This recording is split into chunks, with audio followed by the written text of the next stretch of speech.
মৃত্যুর আগের রাতে বন্ধু বান্ধবীদেরকে বাসায় নিয়ে মদ গাঁজা খাচ্ছিলেন ইকরা। এবার সিসিটিভি ফুটেজে এমন দৃশ্যই ধরা পড়েছে। এবার ইকরার মৃত্যু যেন নতুন মোড় নিয়েছে। ভিউয়ার্স, পুরো ভিডিওটি দেখে অবশ্যই আপনার মতামতটি জানিয়ে দিন।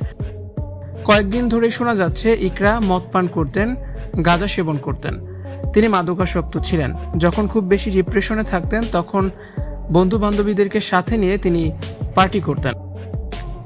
তবে আলভি সর্বশেষ একটি পোস্ট দিয়ে নিজে এই বিতর্ক আরো উস্কে দিয়েছেন। তিনি বলেন, মৃত্যুর আগের 3 রাত অর্থাৎ 25, 26, 27 বাসায় বন্ধু বান্ধবীদের নিয়ে রাত 1টা-2টা পর্যন্ত মদ গাঁজা সেবন করতেন। পরপর 3 দিন আমার বাসায় আড্ডা করেছে। সিসিটিভি ফুটেজ চেক করলেই সত্যতার প্রমাণ পাওয়া যাবে। অবশেষে সিসিটিভি ফুটেজেই দেখা মিলেছে এমন চিত্রের। ইকরা তার বান্ধবী বন্ধুদের সাথে নিয়ে মাদক সেবন করছেন এবং হৈহুল্লোড় করছেন। কয়েক সেকেন্ডের এই ভিডিওটি যেন ইকরার মৃত্যুর মোড় ঘুরিয়ে দিয়েছে।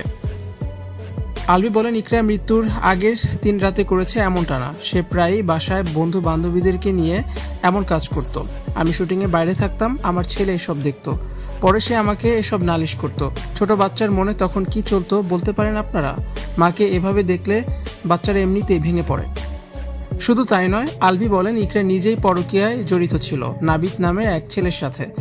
2010 সালে তাদের বিয়ে হওয়ার পরপরই ইকরা পালিয়ে গিয়ে বাবা মায়ের পছন্দে আরও একটা বিয়ে করে।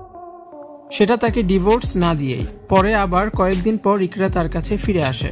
সবকিছু ভুলে ইকরাকে ক্ষমা করে দিয়ে আবার দুজন সংসার শুরু করেন।